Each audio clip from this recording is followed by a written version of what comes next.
Bismillahirrahmanirrahim. Uh, Assalamualaikum warahmatullahi wabarakatuh dan selamat petang. Kita ada sesi pembelajaran. Biologi ni bukanlah sesuatu yang baru sebab dalam sains pun dah ada biologi. So untuk kelas biologi hari ini kita punya so saya nak ucapkan selamat datanglah. Welcome to my class, biology class.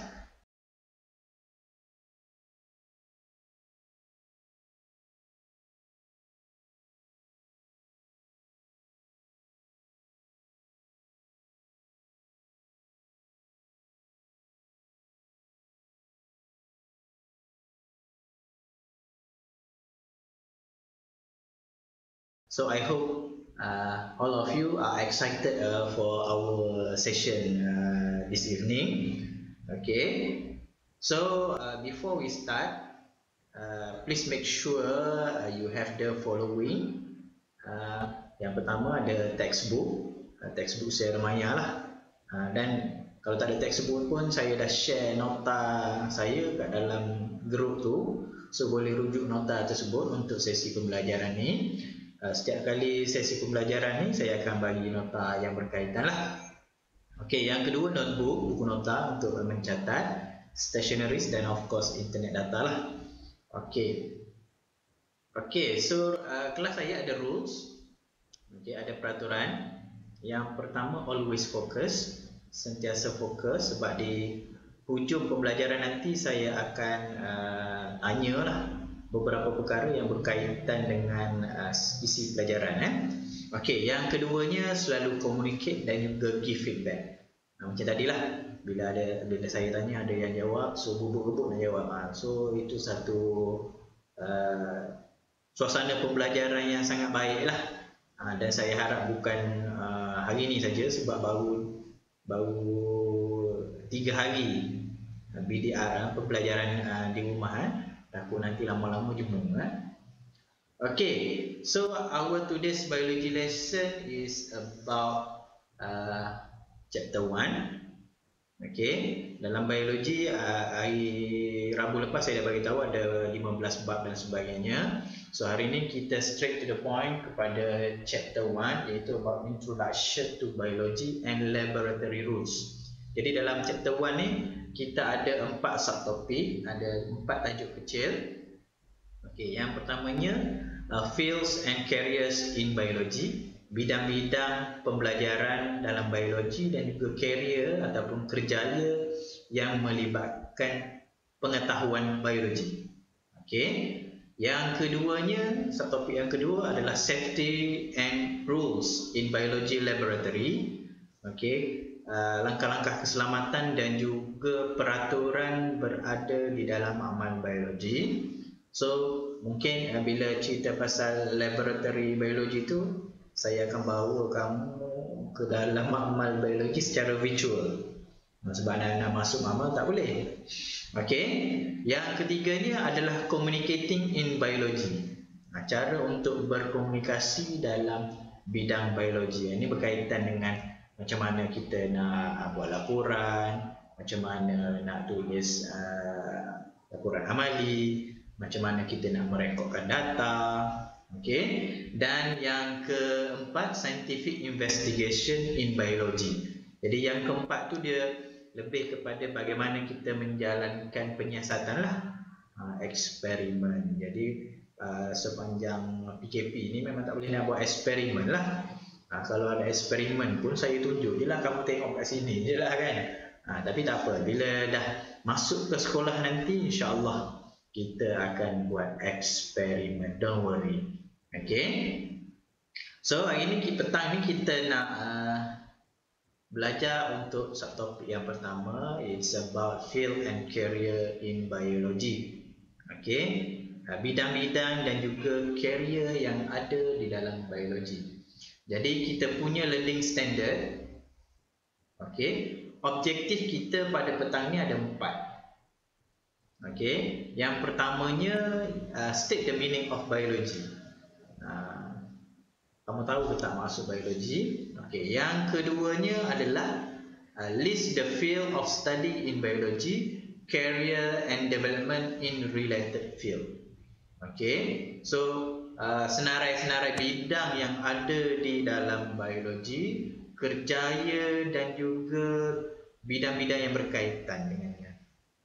Okey, yang ketiganya adalah generate ideas about development in biology field and contribution of technology in biology to humanity. Kita nak tengok sejauh mana kita boleh berikan idea dalam pembangunan bidang biologi ni sebagai sumbangan kepada kemanusiaan. Bagaimana biologi ni boleh menyumbang kepada manusia sejagat.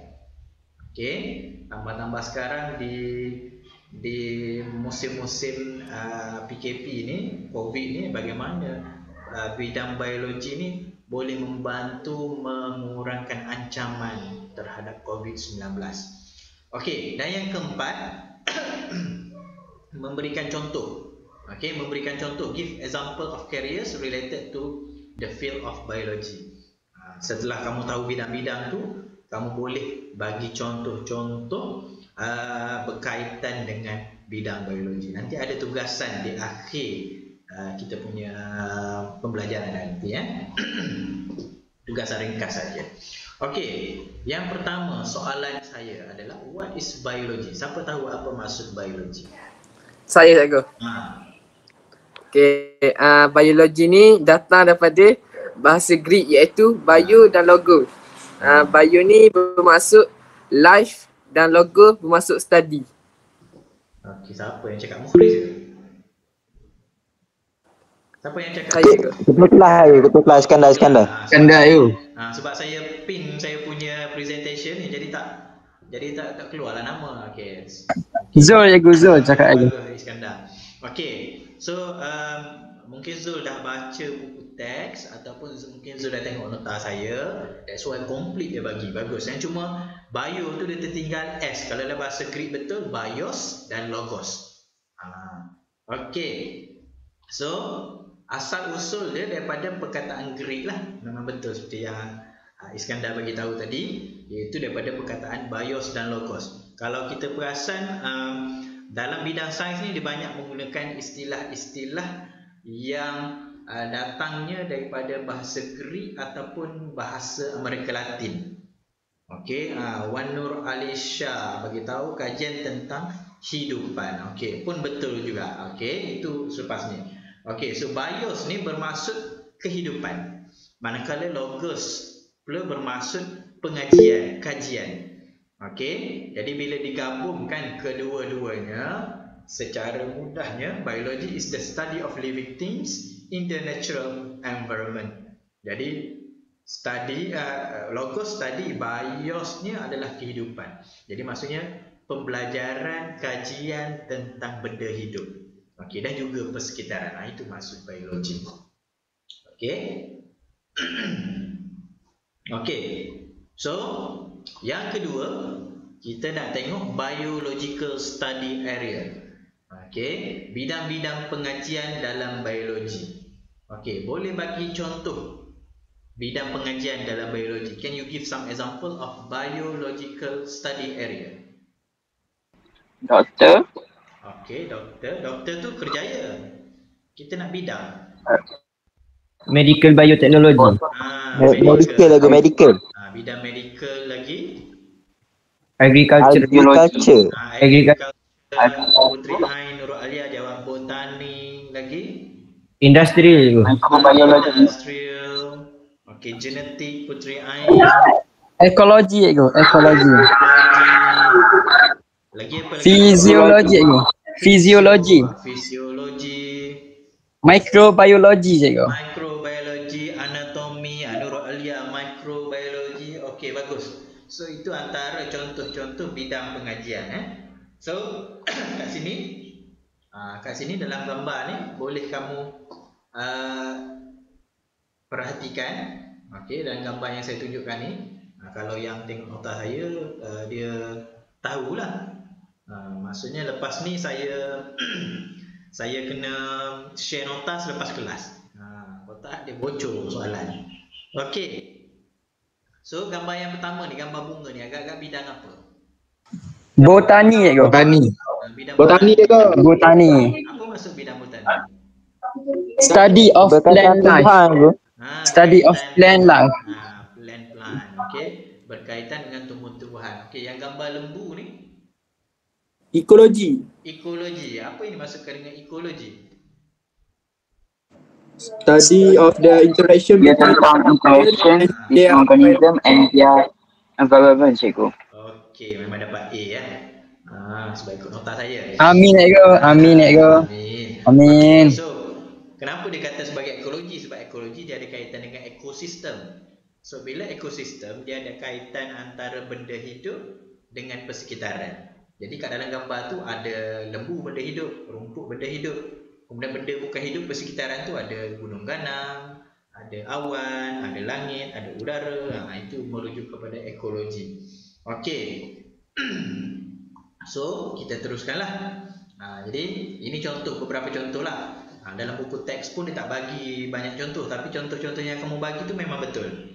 Okey, ada yang bagi tentang genetics, ada yang bagi tentang bioteknologi. So itu semuanya bidang yang terkandung di dalam pengajian biologi. Okey, contohnya fisiologi. Fisiologi ni the study of function and mechanism in organism. Okey. So gambar-gambar yang saya beri ni boleh agak apa bidang dia? Okey, gambar yang pertama ni. Yang Microbiology. Okey, kenapa mikrobiologi? Sebab mikroorganism cikgu. Ada mikroorganism. Okey, gambar yang kedua yang tengah. Genetik cikgu. Genetik. Kenapa namanya genetik? Bidang genetik. Sebab ada gambar apa ni? Gambar sel itu, sel. Ada kromosom, ada DNA Oh, kat dalam dia. Anak Ini kita panggil kiri. kromosom yang ada dalam nukleus. Okey. Okey, kemudian gambar yang ketiga. Zoologi. Kenapa namanya zoologi?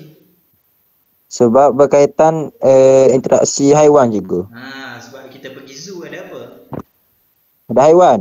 Ada haiwan. Sebab tu ada banyak gambar haiwan ni. Zoo ni maksudnya berkaitan dengan haiwan.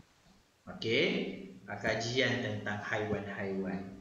Okey, so kalau orang yang bekerja dalam bidang zoologi kita panggil apa? Penjaga haiwan. Penjaga haiwan. Okey, namanya zoologist. Zoologist. Orang yang jaga haiwan. Bukan maksudnya penjaga haiwan yang biasa tu. Maksudnya dia pakar tentang haiwan tersebut. Kalau kata dia jaga orang hutan, dia boleh cerita semua tentang orang hutan. Okey, so itu kita panggil sebagai zoologist. Maksudnya kalau kita tengok dalam channel Animal Planet, channel National Geography yang ada pasal-pasal haiwan tu, maksudnya orang yang buat video tu salah seorangnya adalah seorang zoologist. Okey, pakar haiwan. Okey. Kalau orang yang bekerja dalam bidang genetik, kita panggil apa dalam bahasa Inggeris? Kalau dalam bahasa Melayu kita panggil pakar genetik. Kalau dalam bahasa Inggeris kita panggil apa? Pakar genetik dalam bahasa Inggeris. Geneticist. Kalau mikrobiologi, ahli mikrobiologi, orang yang mengkaji tentang mikroorganisma ni kita panggil apa dalam bahasa Inggeris? Micrology. Microbiologist. Tambah IST kat belakang dia. Okey. Okey, terima kasih kepada yang bagi feedback. Okey, sekarang kita nak tengok sumbangan contribution of biology in everyday life. Apakah sumbangan biologi dalam kehidupan kita seharian? Okay, so with biological knowledge, can you give some example of contribution to mankind? Okay, tak payah tengok nota saya. Tengok dalam kehidupan seharian kita. Apakah ilmu yang berkaitan dengan biologi yang memudahkan kehidupan kita? Ubat Food cikgu. production cikgu. Ubat. Memang ubat. Lagi? Food production cikgu. Food production. Kita buat makanan. Lagi nak masak. masak pun kita gunakan ilmu biologi juga. Nak masak sebab apa? Panas ya cikgu. Contohnya kita kenapa sayur tak boleh masak lama-lama, takut vitamin dia rosak. Okey, kemudian kalau nak pergi memancing, kena ada ilmu biologi juga. Kenapa? Macam mana ilmu biologi dalam memancing ni? Kita tahu habitat ikan tu kat mana. Ikan contohnya nak mancing ikan haruan. Nak ngai ikan ruang. Kita kena tahu ikan ruang tu hidup kat mana. Dalam parit ke? Dalam parit, pergi laut, pergi tepi patah nak mancing ikan haruan. Tak kena dah, maksudnya dia tak Pandai Syafiq. Lepas tu ikan haruan tu dia makan umpan apa? Cacing. Cacing cikgu. Lipah. Belalang. Katok. Belalang. Lah biasanya Katok benda yang bergerak. Gewang ke? Gewang Lipah. kena main casting lah. Casting Kena cast lah sebab dia benda tu mati, dia kena tarik bagi nampak benda tu bergerak. Sebab ikan ruang ni dia suka benda yang bergerak, benda hidup. Okey, so kena ada ilmu biologi. Okey. So banyak sumbangan besar terutamanya dalam bidang perubatan. Okey, macam sekarang ni untuk COVID-19 vaksin dah ada, cuma tak sampai lagi kat Malaysia, katanya bulan 2 kan. Jadi semua negara sedang menunggu vaksin. Itu adalah sumbangan bidang perubatan. Okey, so antara sumbangan bidang perubatan terhadap manusia sejagatnya, yang pertamanya in vitro fertilization. Dalam bahasa mudah kita apa in vitro fertilization? IVF. IVF tu singkatan dia. Bahasa orang Melayu kita bayi tabung uji. Okey. Macam baru-baru ni Datuk Siti Nalita. dia bagi tahu dia pregnant anak yang kedua, dan anak yang kedua tu sebenarnya hasil daripada produk IVF, bayi tabung uji. Maksudnya bayi yang dah dihasilkan bersama dengan anak dia yang pertama. Maksudnya masa buat IVF tu dia dah hasilkan banyak embrio. Cuma embrio tu disejuk bekukan menggunakan liquid nitrogen. Jadi katakan ada 10 embrio, maksudnya 10 embrio itu adalah adik-beradik kembar. Adik-beradik kembar mungkin seiras, mungkin tak seiras. Jadi kalau kata untuk pregnancy yang pertama dia masukkan embrio yang pertama, maka jadilah baby yang sulung. Kemudian yang nombor 2 pula masuk, jadilah kehamilan yang kedua pula. Tapi kalau kata sebuka 10, semua 10 tu dimasukkan sekali pun, maka akan dapatlah kembar 10. Okey, so itu in vitro fertilization, persenyawaan in vitro. Okey, yang kedua plastic surgery. Apa maksud plastic surgery? Adakah digunakan plastik? Tidak tahu cikgu. Opak Korea cikgu. Pembedahan plastik je. Yalah, apa maksud pembedahan plastik? Adakah dia ambil plastik? Maknanya akan nampak macam plastik. Dia ubah suai cikgu, ubah suai. Istilah tu sebenarnya plastik tu merujuk kepada kosmetik. Maksudnya pembedahan untuk memperelokkan rupa paras. Asalnya plastik surgery ni untuk repair yang rosak. Contohnya orang tu accident, terbakar dan sebagainya, kulit dia tak ada, so dia kulit yang lain dia tampal kat sini, so itu pun dipanggil sebagai plastik surgery. Tapi zaman sekarang orang gunakan plastik surgery itu untuk mengubah kejadian yang Allah ciptakan. Asal dia hidung dia penyek, dia pergi Korea buat hidung macam. Tapi kalau tengok dekat YouTube ke dekat TikTok kan, bukan susah nak jadi comel tau. Kalau tengok dekat TikTok, dia tak buat plastik surgery pun. Dia make up dia tanpa selotip, dia masukkan benda dalam hidung, muka jadi kepeh je, dia tarik begini. Dia tak buat pembedahan pun, itu solekan. Okey. So plastik surgery dalam bidang biologi ni, dalam bidang perubatan ni adalah untuk reconstruct, dia nak bina balik. Katakan dia accident, hidung dia patah, tak ada hidung dia, maka dia buat plastik surgery untuk reconstruct, untuk bentuk balik hidung dia. Okey. Yang ketiganya adalah gene therapy. Okey, gene therapy. Terapi gene. Apa maksud terapi gene? Kalau tengok pada gambar tu. Ini gambar ni adalah gambar DNA. Okey. Apa yang doktor ataupun ahli saintis ni buat? Macam dia nak sambung gitu ke? Dia nak baiki balik. Baiki ke? Jadi gene terapi ni adalah bidang untuk merawat penyakit genetik. Contoh penyakit genetik, apa penyakit genetik? Yang kamu tahu penyakit genetik. Asma. Down syndrome pernah dengar? Down syndrome. Pernah ke? Pernah. Penyakit yang boleh diwarisi. Maksudnya penyakit tu disebabkan oleh keturunan. Kalau asma ni dia ada yang keturunan, ada yang sebab persekitaran. Macam penyakit jantung pun keturunan juga kan? Ada keturunan, ada sebab pemakanan. Sickle cell. Tapi gene terapi ni khas untuk penyakit genetik. Contohnya sickle cell anemia. Putri Ain Farisha, kalau autism pun sama juga. Penyakit genetik. Maksudnya gene terapi ni boleh membantu untuk memperbaiki kesan sampingan orang yang ada penyakit genetik tadi, autism, penyakit apa dia? Kalau tik curat. Apa dia? Ivet? Tak jelas. Type kat komen.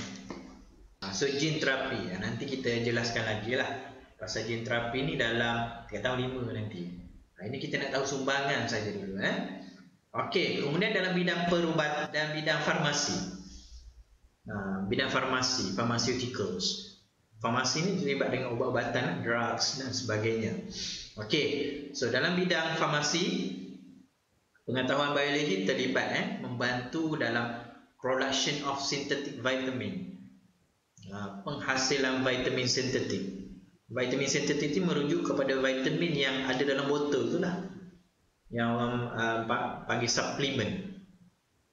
Maksudnya kalau kata nak ambil vitamin secara natural, dia ambil makanan tu banyak-banyak, buah-buahan, sayur-sayuran dan sebagainya. Tapi ada setengah-setengah penyakit dia mengalami kekurangan vitamin tertentu.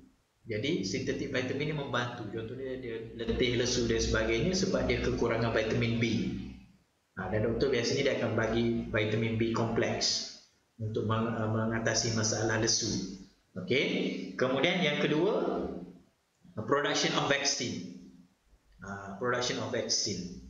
Contohnya vaksin COVID-19. Kalau macam negara kita dapatkan vaksin tu daripada syarikat US, namanya Pfizer. Kalau macam yang China punya, nama syarikat yang menghasilkannya adalah Sinovac. Jadi berlainan syarikat, berlainan kaedah dia menghasilkan vaksin. Dan berkenaan vaksin nanti kamu akan belajar dalam tingkatan 4 ni lah nanti. Okey, saya tak ingat bab berapa, bab 6 ke 7 macam itulah, berkenaan dengan sistem pertahanan badan tu. Okey, kemudian yang ketiga, sumbangan biologi kepada bidang farmasi adalah production of synthetic enzyme. Penghasilan enzim sintetik.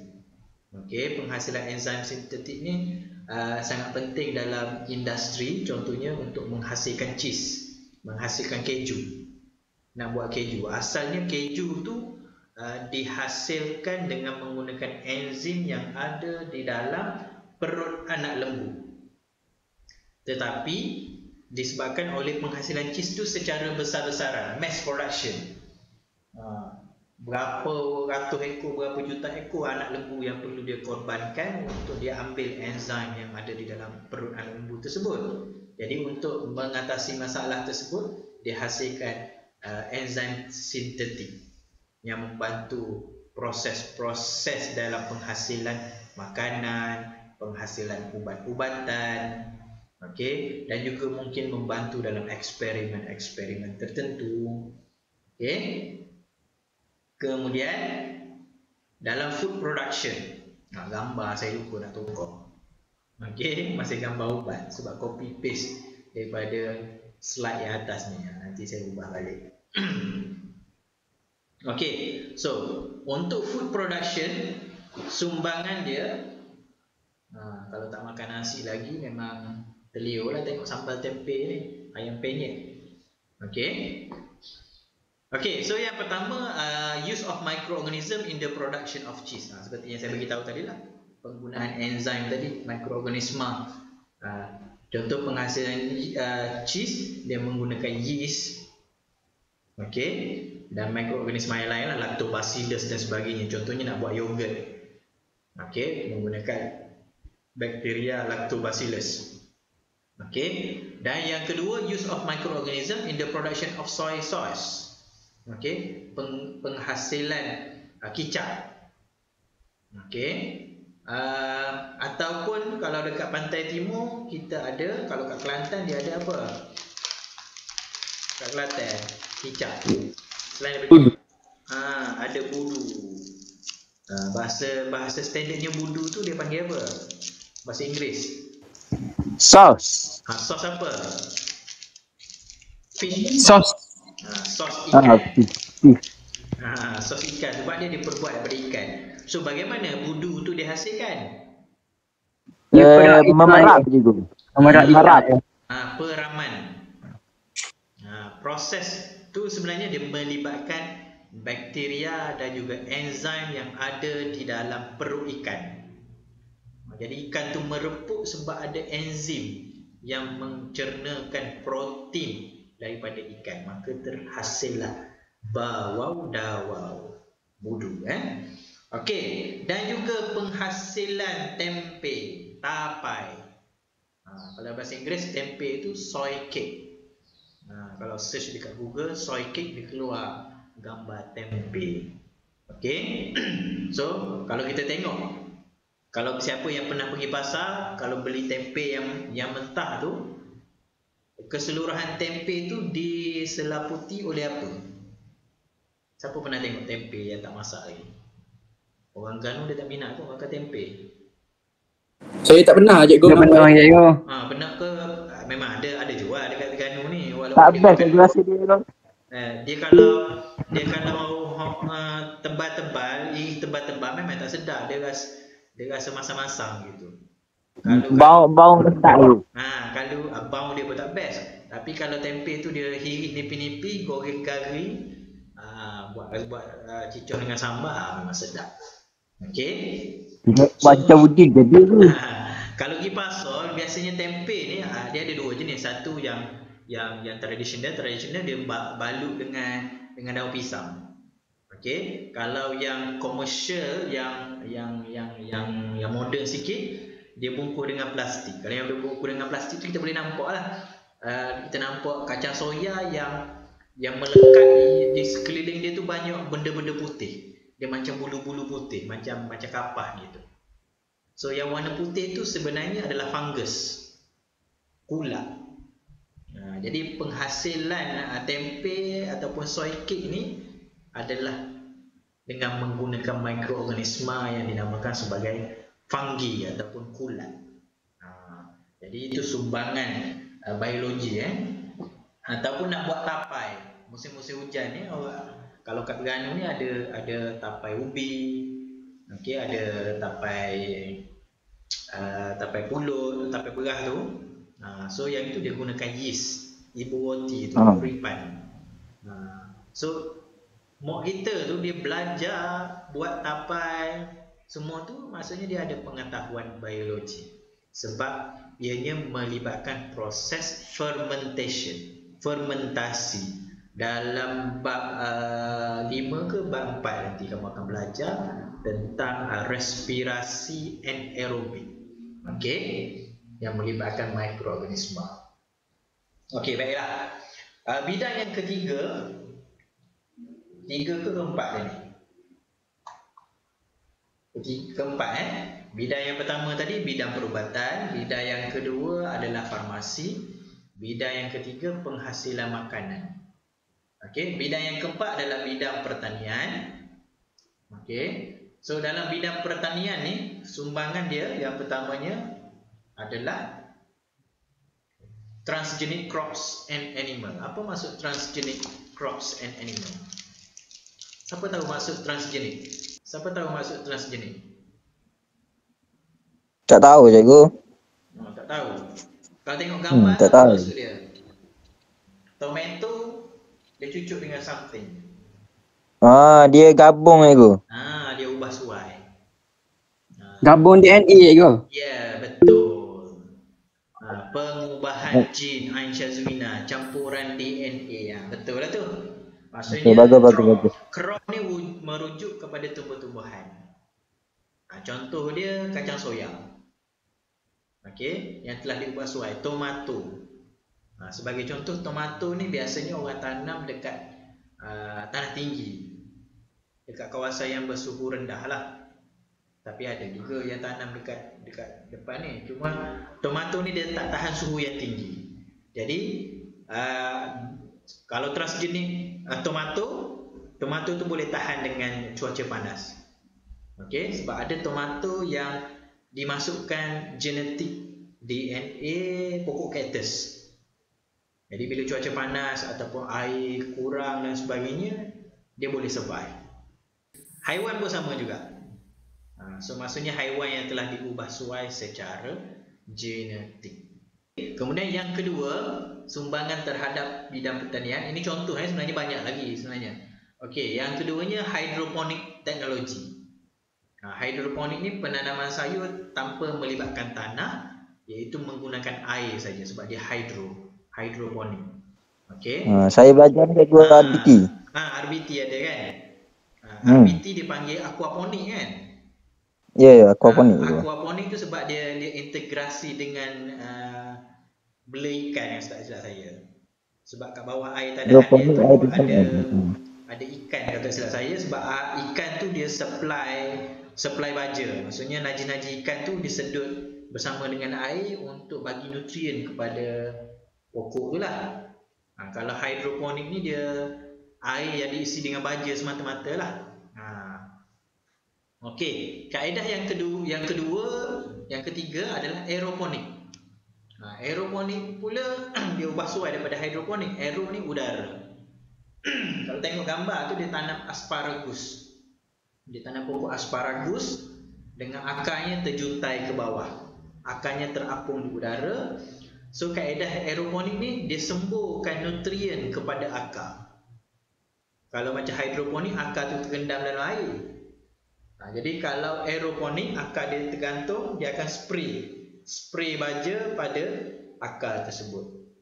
Jadi kedua kaedah ni adalah kaedah pertanian yang tak melibatkan ruang yang besar dan juga tanah lah. Maksudnya kalau orang tu duduk kat rumah flat, kondominium ke apa dan sebagainya, dia boleh tanam pokok-pokok guna kaedah ni. Okey, sekarang kita sampai kepada part yang terakhir, iaitu berkaitan dengan carrier.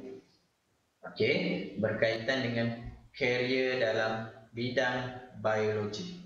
Okey, so what carrier related to biology? Okey, sebagai contoh, ini apa carrier dia? Apa carrier saya? Penternak. Farmer. Farmer.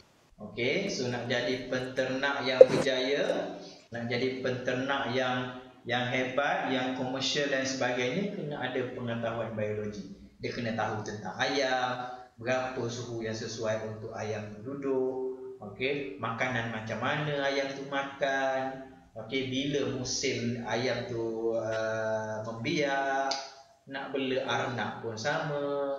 Arnab tu ada beberapa jenis, ada arnab daging ke, ada arnab khas untuk bulu sahaja ke. Okey. Kalau dia Iskandar beranak tu. bagus. Saya pun bela arnab juga tapi mati. Dan 2 hari mati. Dia kepanasan. Anak saya buat main letak luar, panas mati tu. Okey. Jadi nak jadi petani, nak jadi modern farmer, nak jadi dia tak panggil petani sekarang, dia panggil agropreneur. Agropreneur maksudnya dia bela ayam dan sebagainya dan dia jual. Okey, kalau yang ni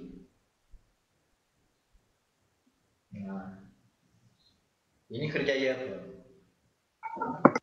Doktor je kau, doktor. Doktor kau. Betul. Itu Dr. Fazli gitu. Mungkin dia sama macam cikgu kau. Memang. Sama je kau. Banyak lagi kerja dia. Memang saya edit gambar tu saja, saya letak gambar saya sebab ada tugasan yang saya nak berikan. Okey. Apakah itu? Ya ampun. Tugasan dia create your future career photo related to biology. So anggaplah tugasan ni sebagai sesi perkenalan lah, sebab hari Rabu lepas separuh je yang sempat perkenalkan diri.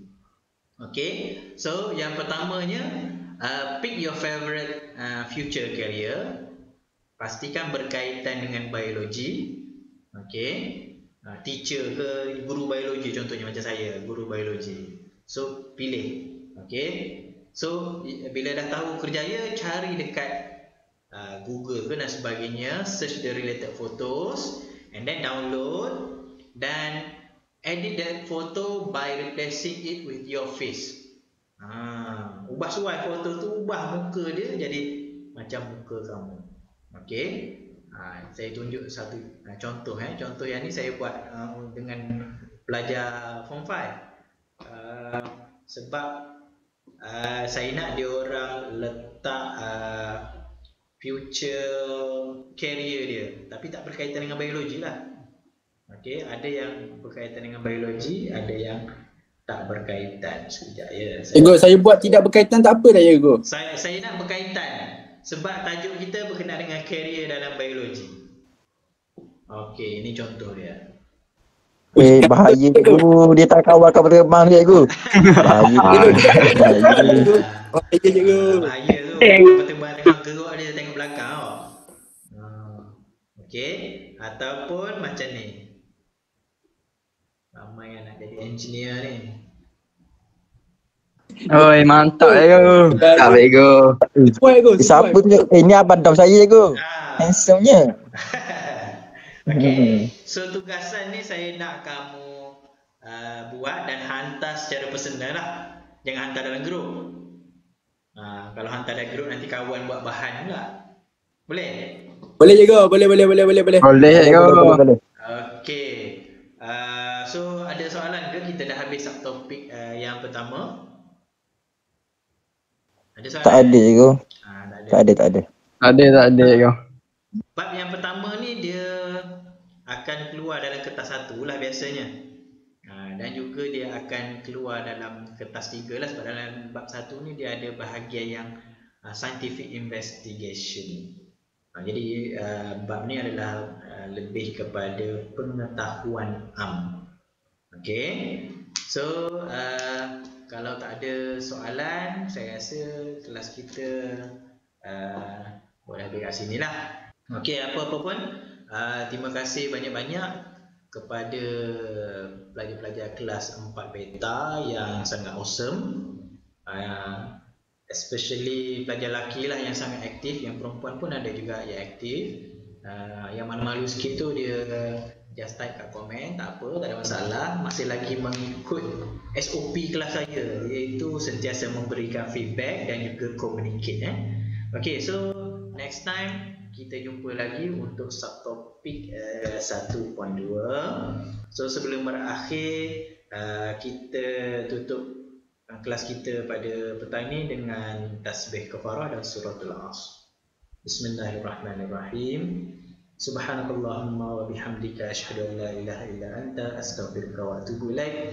Bismillahirrahmanirrahim. Wal 'asr innal insana lafi khusr illa allazina amanu wa 'amilus solihat wa tawasaw bil haqqi wa tawasaw bis sabr. Wallahu a'lam. Terima kasih. Assalamualaikum warahmatullahi wabarakatuh.